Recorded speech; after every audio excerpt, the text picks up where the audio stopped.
And hi. Oh, hey Pam, what's up?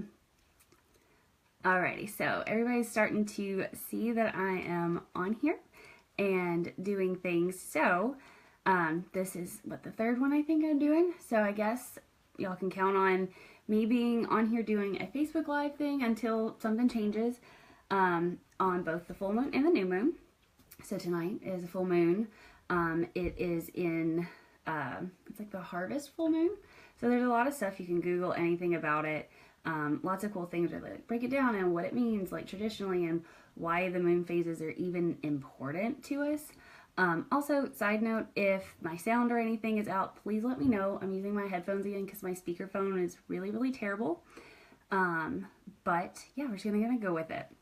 So a little background if you haven't watched any of the other things, but I started doing these studies and just research on the more metaphysical aspects of religions and everything, and that all kind of started, I don't know, 5 or 6 years ago. And so tarot cards has always been a thing that I've been interested about.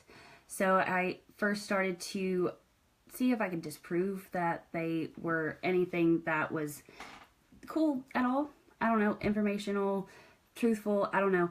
But it's all like just kind of what comes up in your mind whenever you get the message or you read something about anything, whatever it brings up, it's kind of just your inner subconscious having it say. So whatever that means, it doesn't mean that it's like telling your future or anything. It's just, in my world, just kind of messages. And I feel like with everything kind of going on in the world and stuff, anything that's a little positive is great, and most of these things are written in a way that are very positive and uplifting. So I'm wanting to kind of share that with you, and then also kind of break the stereotypes about a lot of this type of thing.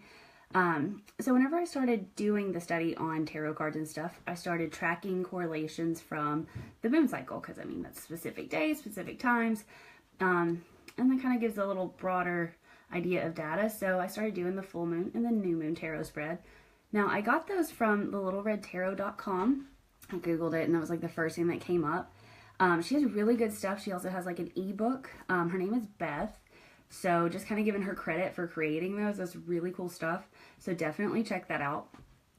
So tonight we're going to be doing the full moon spread for this. It's like the full moon in Aries. I keep seeing so much stuff about it being in Aries.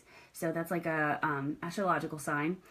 I don't really follow the astrology stuff a whole lot just because that is very like superficial, that if you really wanted to follow it and be one of those types and drink that Kool-Aid, there's a lot with it, but you have to pull in a whole bunch of different things, not just this is my sign.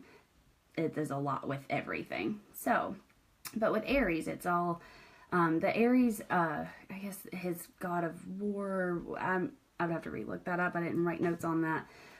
But the thing that you see a lot is an Aries is always right. So this is about like that truthfulness and kind of all these things that you kind of like keep in and don't let anybody see, don't want to look at it yourself, just kind of shove it under a rug. It's kind of bringing all that up. Everybody knows with the full moon and stuff, like more babies are born, people kind of are crazy and wild, and I don't know if anybody else has a crazy day, but I had a crazy day, and it's normal. I usually have crazy days, but a lot of people are like, oh, it's a full moon, it's going to be crazy. Well, what's that?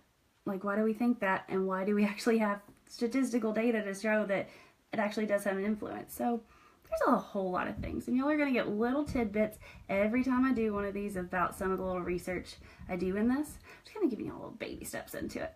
But so I wrote down some notes about Aries and all of these types of things from some of the stuff that I read. But Aries is considered the obstacle crusher.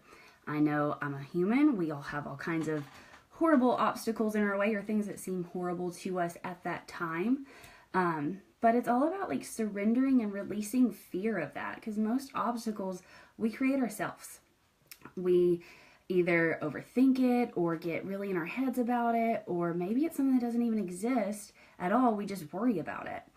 So this is all about that time of kind of surrendering to it, just letting it be what it is.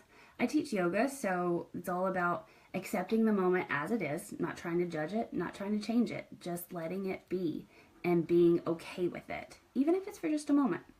So that's kind of what this is, and it's releasing fear, because that fear and that worry, it's absolutely pointless. Is it going to do anything about it? No, definitely not. It's just going to cause more frustration in your own mind. There's a quote by Dr. Alan Watts that I use a lot when I'm teaching a meditation class. But it's all about, like, because people think meditation is about, like, pushing the thoughts out of your mind. And it's not. It's not pushing the thoughts out of your mind or anything, or trying to clear your mind. That's impossible. So Dr. Alan Watts breaks it down, and he's like, so trying to push the thoughts out of your mind, trying to force yourself to not think, is like trying to calm the ripples on a pool of water with your hands. The more that you try to stop it, the more ripples you actually create.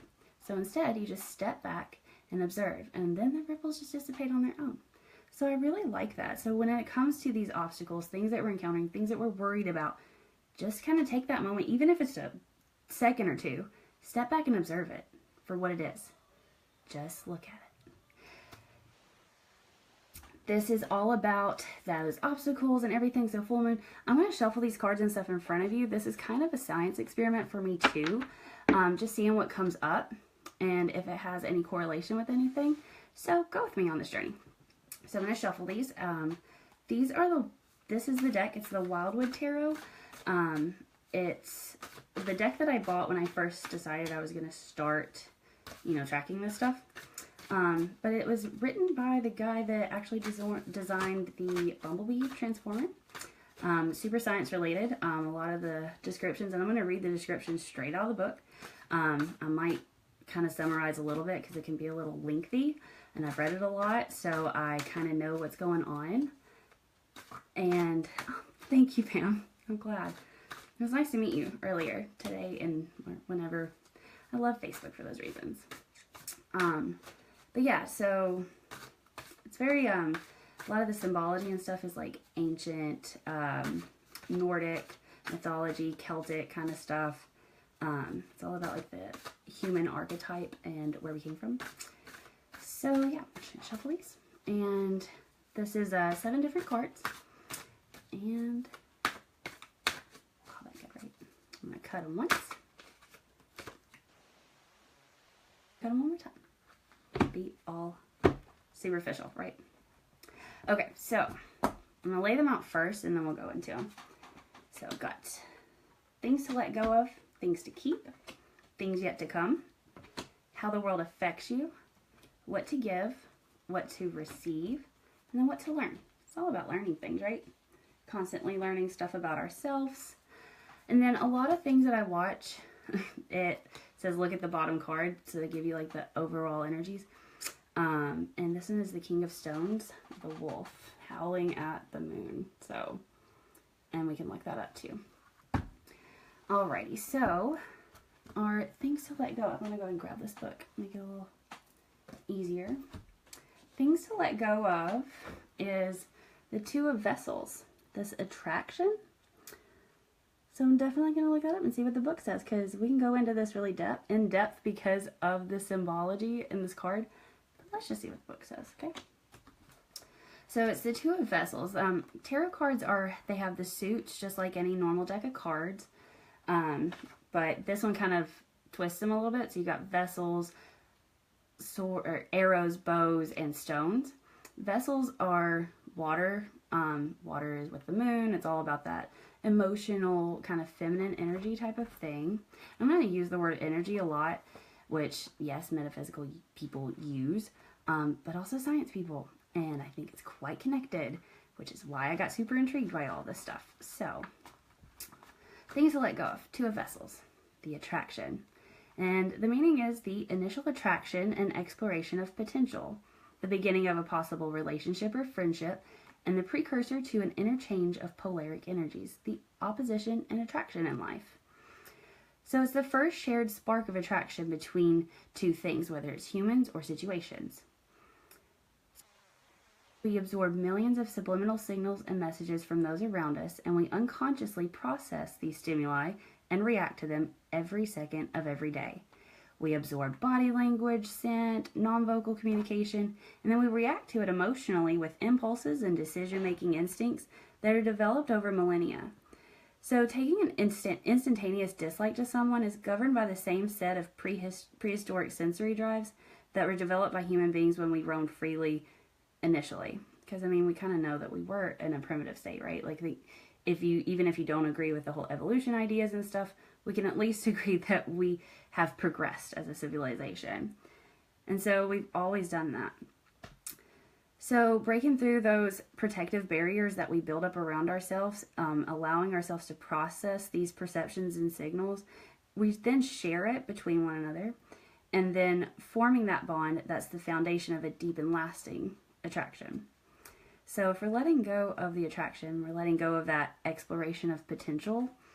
Let's see what the next card is, and let's see how they like kind of fit together. So things to keep, things to let go of. So things to keep is the Ten of Stones, home. So if this was in relation to like relationship stuff or anything like that, maybe you're letting go of the attraction to it and realizing that there's something firm here. There's a actual home, a foundation being built. But that's if you're going with that level. But I feel like everybody has something kind of going on with that. So yeah, Ten of Stones, home. Stones is like that earth, grounding, heavy, awesome, centered type of thing. So Ten of Stones, home. It is the inner and outer community that sustains and supports the individual. Not necessarily blood family, but trusted friends, comrades, lovers who offer security and affection. Now, I really like this. I'm going to read this straight out of the book the way it's written about home, because I think that it would resonate with a lot of us that maybe didn't have a super amazing strong home growing up, but we formed that with friends and people around us.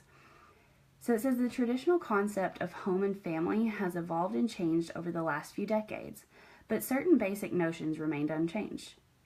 In the traditional British family home, where the father went to work, the mother stayed home to manage the house and the children, home was the place we always come back to, where stability and well-founded sets of traditions and social rules applied. It was both guarded and guided by love, respect, and loyalty.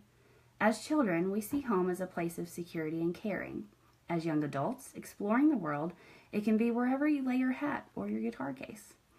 In later life, it may just become your own heart stronghold and sanctuary. For some, the concept of home is just that, an idea, a hope, a dream, not merely a shelter from the elements or an investment in just bricks and plaster. For some, it truly is where love resides and is the final destination after a colorful or arduous life journey. So we're letting go of that attraction, that exploration of potential, and finding that home, whether it's within yourself or with somebody else. I like that. I like that all those fit together. So things yet to come is the next spot. I'm going to move this out of the way. That way, let's get this a little closer. So things yet to come is the Page of Bows, the Stoat. I think that's how you say it. It's kind of like an otter. Super cool. So, and I wasn't holding up the cards as I read that like I did last time. I'm going to start doing that now that I just remembered that.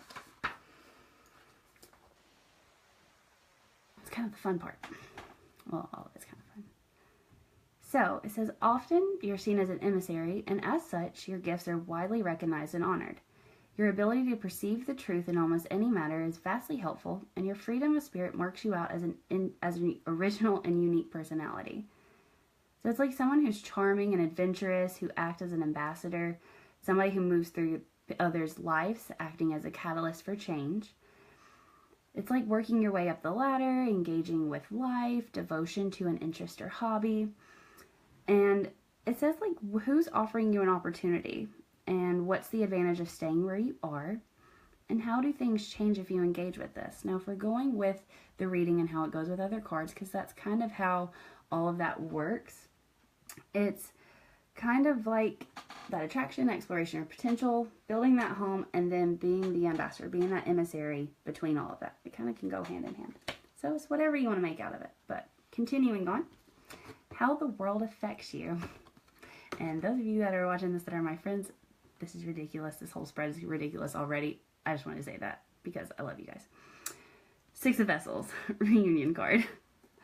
How the world affects you. I'm not going to elaborate for you guys that don't know what, oh, Brittany, I got you. Yeah, I'm not elaborating too don't know that personal story with those cards. So yeah, 6 Pentacles. And it says, there may be affection and love in a situation that could take time to resolve. Recognition of ancestral and reincarnation memory. Polaric love between soulmates. An emotional reunion can sometimes refer to the mystical karmic cycles that bring lovers back through time, space, and lifetimes. The purpose of this soul reunion may be manifold, but it can be to complete unfinished business or to teach new lessons from old actions and wrong choices. It can also refer to the coming together of a band of comrades, tribal or clan members, or a brotherhood of loyal friends gathering for the acknowledgement of their shared bond. It may also refer to the union of the individual with their own true nature, in terms of forgotten or rejected history or experience. By meditating on a past issue with new wisdom and insight, and an acceptance of personal responsibility and forgiveness, reclamation may take place. A spiritual realignment of a facet of the individual's personality for the purposes of clearing and self-empowerment might be possible, and a healthy union of the soul the result. Reassurance is gained by the reunion of this nature, revealing whether the correct path was taken and your decisions were based on valid and honest instincts and motivations. Thing with the home thing, that band of comrades, that home that you have with friends and stuff, that also is reflected in this card too. The world affects you, what to give. This is like what to offer to the world as you go. When the whole like full moon, new moon thing is all about like the cycles of it. So this will go until the new moon. So this is like what to give, what to offer to the world as you go until the new moon. I wrote that down and didn't say it. I think it's on the 18th or the 19th. So, and it is number 15. This card looks all kind of crazy, but it's good. And this is 15, the Guardian. Now he's like the guardian of like the woods in the symbology in this. And whenever it's like the wildwood, the woods, it's like life. The wild unknown of everything. So, what to offer to the world as you go. It says a challenge has arrived in your life. The situation might be very complex. It might even have profound implications for your life and how you deal with the world. It might manifest itself in the form of a profound inner realignment or the facing of some physical outer predicament. Whether it's from the labyrinth that is the human mind, or from some external source, the challenge that presents itself must be seen for what it is, an opportunity. If something has been hidden or repressed, if a situation has been left to decay or become unhealthy, now's the time to take control of your fears and deal with the insecurity with courage and integrity. Always be aware that however threatening or difficult this situation is, you can only become stronger and more resilient from the experience of understanding and accepting inner darkness. So,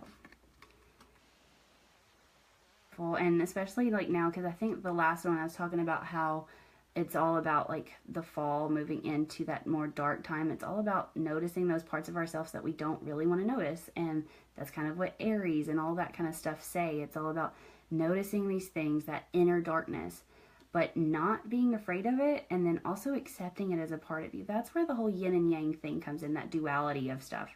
And it's all a balance of your light and your dark, because that's what creates you and in your human life, in everything that you do. That's you, and it's okay. So, what to give, and oh yeah, I was looking at my notes. I set them down on the ground because I'm silly. What to receive. So you always give and then you receive. And this one is the Knight of Bows, the fox. He's like super cute and cunning. I think I had a friend that I was like showing these cards off, and he really liked this one and took a picture of it and put it as like his screen background. Is it the Knight of Bows? What to receive. To success, but sometimes at a personal cost. Your life may change or enter a different path at any moment. Native wit and cleverness guide your steps towards fulfillment, as does your gift of anticipating the future. So this is like someone who's impulsive and dynamic. Their style just leads to admiration. He or she leaps boldly where others fear to tread. Somebody who's a motivator, competitive, and then as a rebel, sometimes they can upset and unsettle others. It's like having quick wit, leaving old ways behind, innovating creatively, improvising your own way forward. And it says something about travel might be implied and everything, but it's basically a chance to change things. Also, plans that flare up only to die back. Separation by distance. This is what opportunity are you seizing in this situation, and where do you need to make haste more slowly? Don't ignore any details, but that determination leads you to success. So I think all of this kind of going really hand in hand, and I might just kind of summarize that after we get done with it.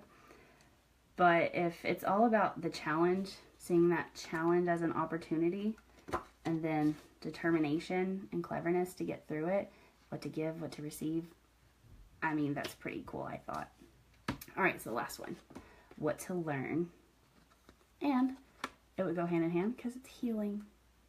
So through all these things and accepting that inner darkness, those things that we don't like about ourselves and everything, it's all a process of healing. And you guys saw me shuffle everything. I'm just saying, it works, and it's still good. No matter what you believe, what you hold to, still it's pretty interesting. So healing, and that one obviously we can make up, but I'm going to read the book.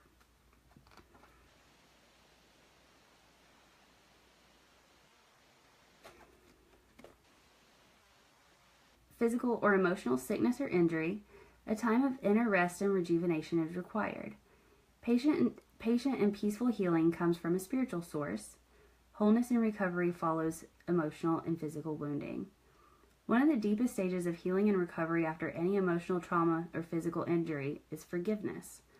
If the healing is from a relationship issue, we often hold on to the pain, mistakenly believing that it keeps us close to the source of that pain.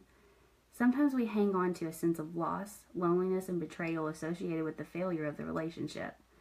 Regret can also be associated with these feelings, as one questions one's own motives and actions. Yet, if you've acted with integrity and sincerity, there's no need for regret. It's a waste of energy and healing focus. If regret is present, more work might be required to understand its underlying causes. One of the elements inherent in bringing healing and closure to any situation is acceptance along with self-forgiveness. We're neither perfect nor omnipotent, and therefore we make mistakes. The acceptance of these simple truths can bring healing to the suffering soul.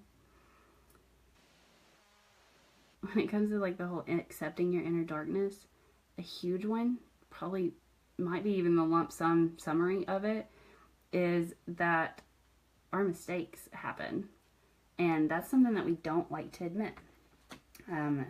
Regular person, I definitely don't like to admit when I'm wrong. But that's something that I've actually learned to love. One of my really good friends, Seth, actually said something the other day, and I thought it was really cool about how he likes being wrong. I'm like, yeah, I get what you're saying. And I did, but I love it. So from us to you, it's like, because if you're wrong, it's an opportunity to learn something. Learning how to see things that way is really, really completely shifts your perception on things.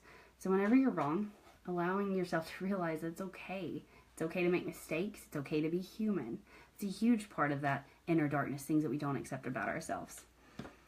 So to summarize, and here, how about is there a button that's, yes it does. Flip the camera around so you guys can see them all laid out together. Alrighty.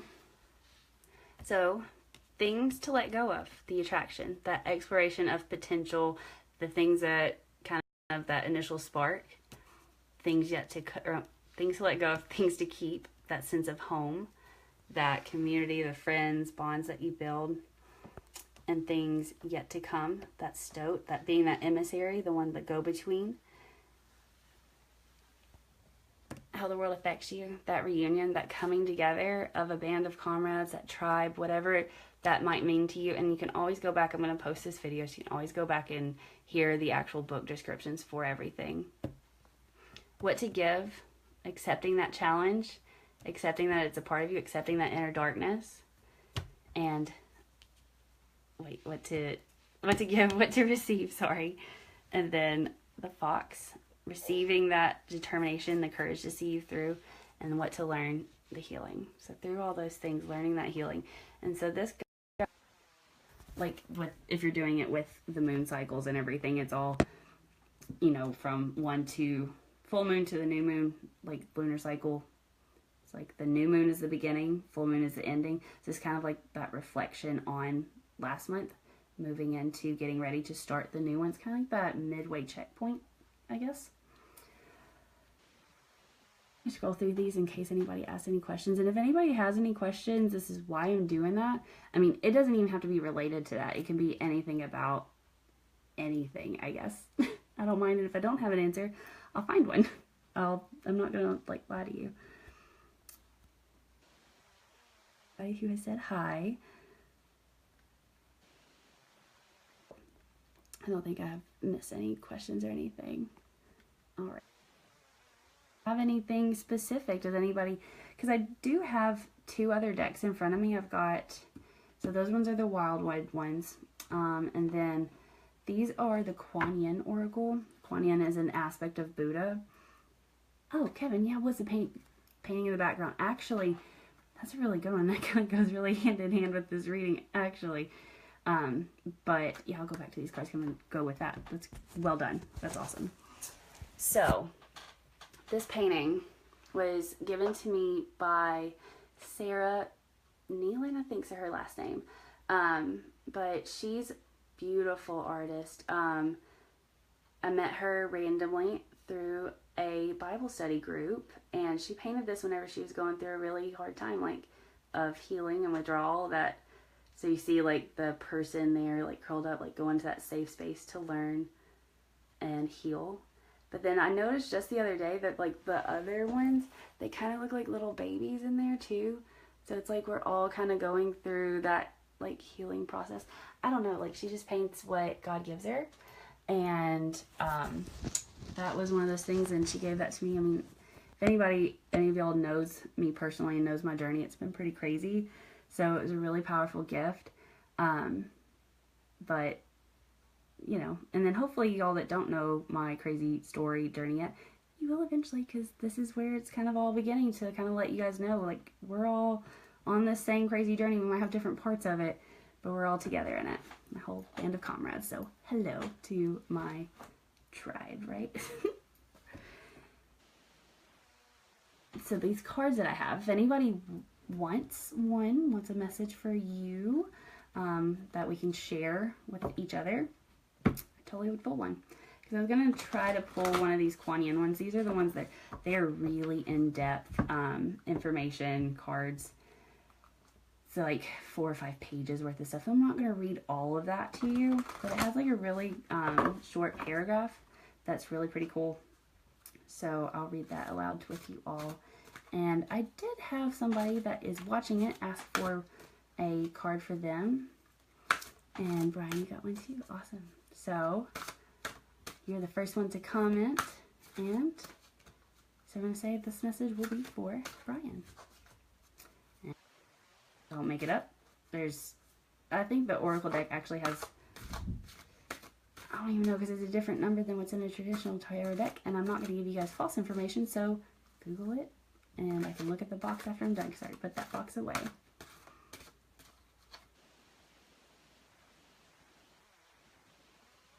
That one for a minute, because that is deep. And that's a concept that maybe not a lot of my personal like friends and stuff would know. That's something I will journey into explaining a little bit more eventually, hopefully. But yeah, that's something that we all kind of struggle with, right? We all kind of struggle with these thoughts, these demons in our mind, the darker aspects of ourselves, that inner darkness. And that's not anything that you can really tell him. That's not anything that you can really tell anybody. You can just be there, hold space for people to figure it out on their own. Because you can lead a horse to water, but you can't make him drink. And I'm going to pull out this one. And then this one came out too, so that might be for that second person I was mentioning.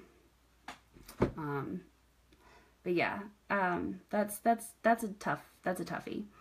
And it's definitely not anything that you say is going to make any sense. That's an internal realization. That's kind of what that whole twin flame journey is when it comes to those types of things, is allowing yourself to separate and figure things out within yourself, within each other, and then it'll come back together when it's meant to, and whenever that healing work and those realizations have been made. And we can talk about that later and stuff too. So the card, Brian, that I have pulled for you, or that the deck decided that was going to come out, is the Snow Shepherdess, number 8. So I'm going to set the book.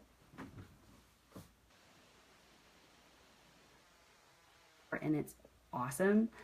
I don't remember it specifically, but I remember it was like really, really cool. So, Snow Shepherdess. And then I said I was going to pull it for a person, but it's going to be a message for everybody. Oh, it's so beautiful. It's so good, especially with everything else. Okay. It says and also, and then I'll go into it. These are written as if Kuan Yin is speaking to you, and Kuan Yin is the aspect of Buddha that represents love. So like Jesus, because a lot of religions tie together, and that's where a lot of my research is. So this is kind of like God talking to you, and it's written in that way. So take it with whatever you want to go with it. It even could be your higher self. She says, I come to you with news of unexpected life. Something that seemed once impossible, without energy or hope of success, is coming to life. Not only is this an unexpected happening, but it will be taking place when you think it least likely. I come with a decree that life shall have its way, no matter what circumstances appear to dictate. And in the midst of great loss, scarcity, or denial of life, a blessing of abundance, fertility, and new beginnings will be given. So it shall be by divine decree. And then it goes on, it says, life has its own power to prevail. While abundance might be more obvious when we're in a feast instead of famine, or if we're in a jungle instead of a desert, life will happen even in the most unlikely of situations, like the little grass that grows out of a crack in the city pavement. That's an expression of life's bold, prevailing will. So it says that this card usually comes at a time of new life, the fulfillment of granting a wish or desire, the energy for creating something abundant, whenever all those things seem unlikely, to say the least, like a long coming hope. So I know that all of us probably have things that we really want to happen, and we were like, that's never going to happen. That's not going to happen for me. That might be for them. I'm never going to get there. That's not going to, we talk badly down to ourselves all the time. We don't accept those types of things. Oh, wow, Brian, I'm so glad. I hope they're good tears. I feel like they probably are, because that is one of those things. It's like we don't think something's going to work, but then that little grass just shoots up out of the pavement.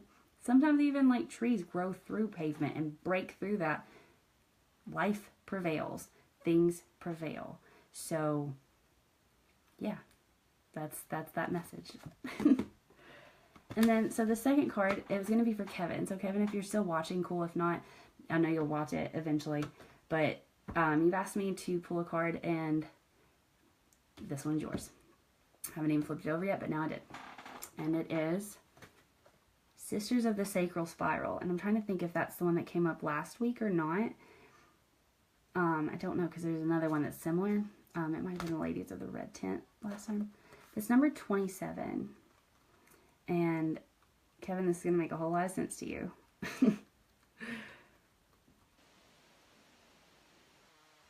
Seen it quite often. And Brittany, oh yes, girl, I got you. You know you can get one, absolutely. And that'll be my last one for tonight, okay? Or last of, because people can ask all night, because this is fun, right? So 27, Sisters of the Sacral Spiral. I create by weaving a web of love, drawing threads from the past and looping those with threads of the future, drawing them together back and forth over time until the beautiful present moment is rich, full, and abundant with love interwoven. When that happens, the plan that I have been lovingly preparing for you suddenly appears to come together, all the preparation finally showing itself in effect. This time, for acknowledgement and celebration, shall soon come for you. My weaving hand is steady, sure, and swift. Wait, I'm just going to restart that one because I totally messed that up.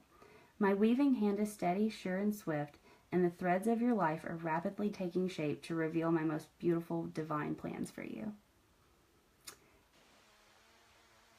One, too. Yeah. everything kind of coming together from the past, the future, the present, all looped up into one. So yeah. Here comes yours. I told you it was going to make a lot of sense. Okay. So for Miss Brittany, and for everybody, I wish one would just like fly out while I'm shuffling it, right? Apparently that's a thing and it happens. I'm glad. I loved it too. I've gotten that one a lot.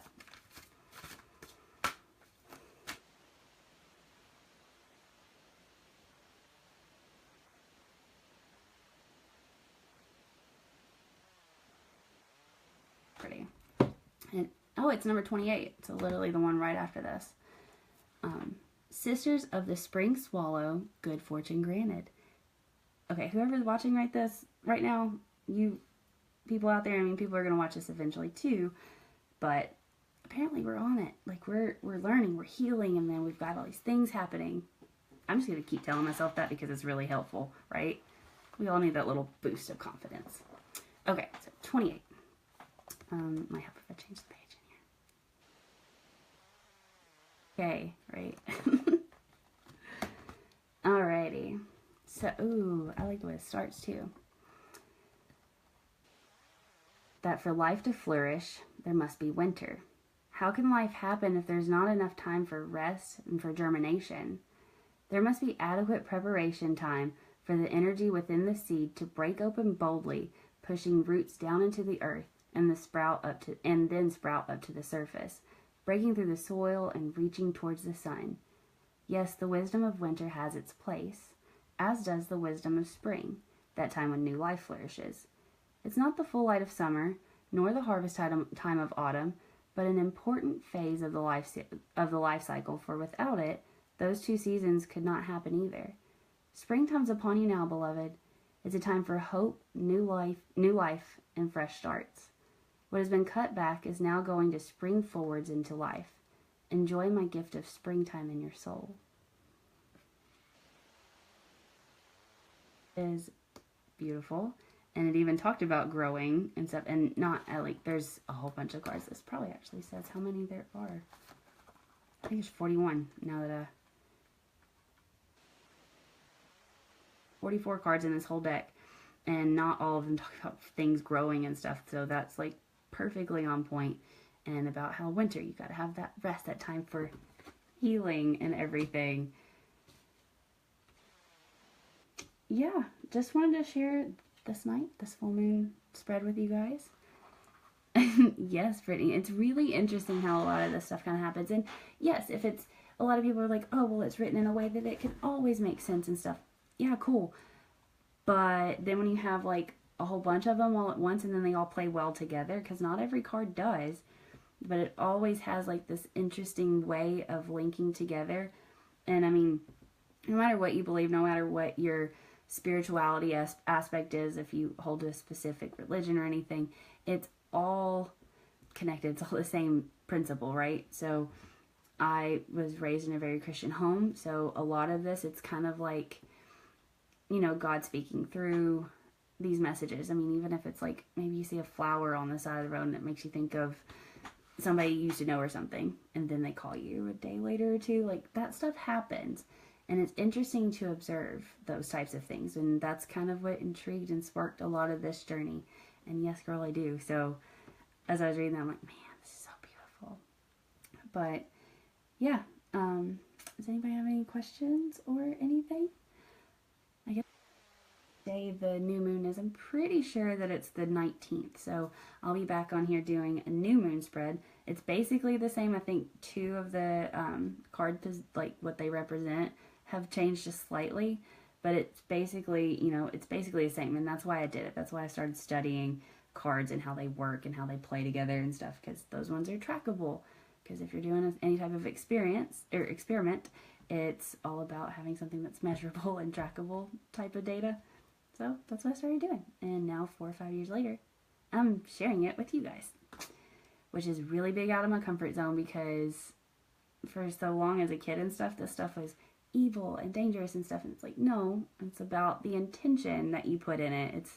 And not even that you put into it. It's like mindset when you go into it. Because again, with everything, the duality, that light and dark aspects, like everything can be bad. I mean, all the stuff that's going on in the world, like my family, we love guns and shooting and all that kind of stuff.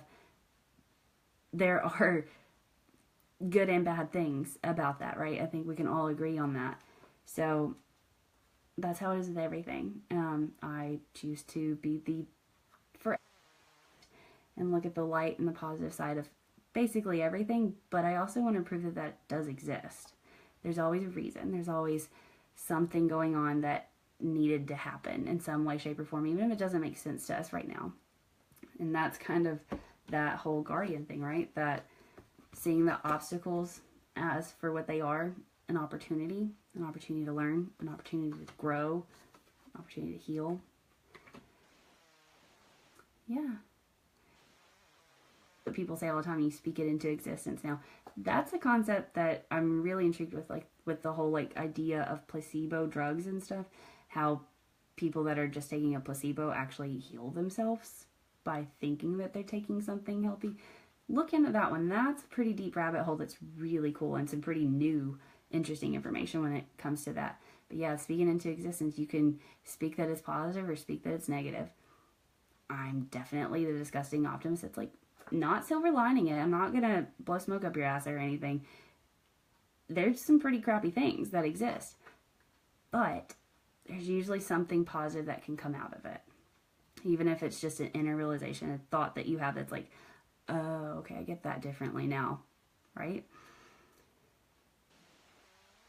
Definitely. Balance. I'm really glad to see through here that this is kind of like making sense to y'all.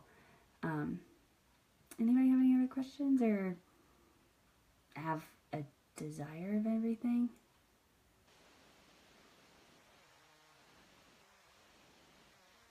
Some things are those that, yes, we do have doctors, we do have information and stuff that are helpful. Like you can't regrow an arm if it gets cut off, right? Well, I don't think so. But some lizards can. They regrow their tails. I'm not saying it's out of the realm of possibility. So yeah, there's some things that you need stuff for, but a lot of people that, like I have actually known families and stuff that like somebody's passing away from cancer and they don't go to the doctor because if God wants them to live, he'll heal them. But that's really hard because it's like, okay, well, then why did God put doctors on the earth? Why did he give this person this passion to learn these things and to heal the body and stuff? So with everything, you can't go all Kool-Aid drinker with it. With everything, you just take a little bit with it, which is why all my research takes a little bit of all these different religions and all these different cultures, all these different traditions, bringing it in, because there's little bits of truth within everything, right? Maybe even a truth to you. Night. No. Thank you, Papa O. I miss seeing you, and now I'm close, so we definitely need to talk about these Land Between the Lake adventures for sure, because type of stuff that we've talked about before, and I think it's becoming that time.